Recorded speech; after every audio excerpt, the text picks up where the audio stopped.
Let's say you're sitting in a meeting with a lot of investors and you have some ideas that you want to share with them. You want to pitch your best products.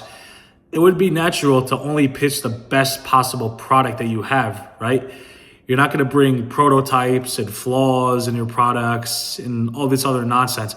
You're going to bring the king of the crop. You're going to bring the best possible thing that you have. Well, for the menorah in Parashat Tetzaveh, shouldn't it be lit with the best possible oil? Well, when the Torah gives instructions on how to actually do it, it says shemen zayit zach katit lamaor, pure olive oil crushed for lighting purposes. The first drop of oil was the one that was actually used for the menorah, but the more that you process oil, the more that it's pressed, means it's actually going to be edible.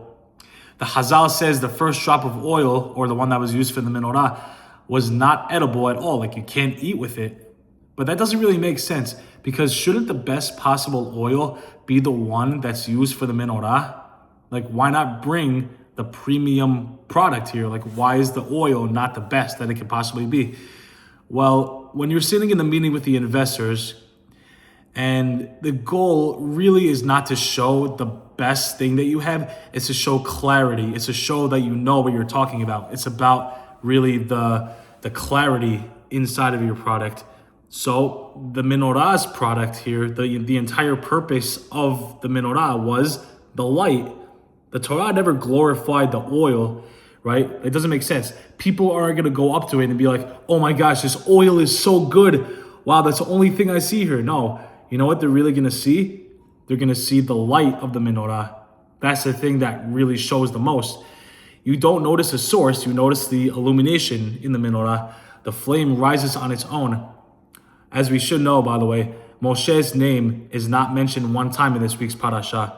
You know why? It says in the Torah, "Veha'ish Moshe anav me'od mikol ha'adam asher al penei ha'adama." He was the most humble person probably to ever exist. Usually a leader or a king or Amalek, this week's Zachor, all these different kings would be very arrogant. Like, they would show off everything that they have. Yet Moshe was really the ultimate shemen zayit zach.